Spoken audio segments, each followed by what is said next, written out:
Actually புறா வந்து வேதத்துல பாஸ்டர் யாருக்கு அடையாளமா கொடுக்கப்படுதுன்னா திருச்சபைக்கு அடையாளமா கொடுக்கப்படுது. சரியா? திருச்சபைக்கு ஓமையா தான் சொல்லப்படுது, புறாவை சொல்லப்படுது. அல்லாமல் புறா யாருக்கு அடையாளம் கிடையாது, பரிசுத்தாவிக்கு ஆவியானவருக்கு அடையாளம் கிடையாது. ஏன்னு சொன்னா ஜனங்கள் புரிந்து கொள்ளும்படியாக ஒரு புறா பறக்கிறத பாக்குறாங்க.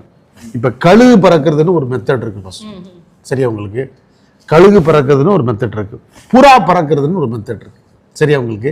அப்ப அந்த புறா பறக்கிறது போலதான் வர்றாரு, கழுகு மாதிரி வந்து இறங்கல. கழுகு வந்து எப்படி இறங்கும்னா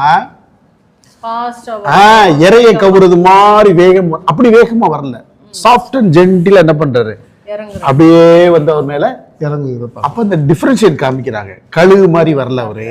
சரியா? ஒரு புறாவை போல, புறா அல்ல, புறாவை போல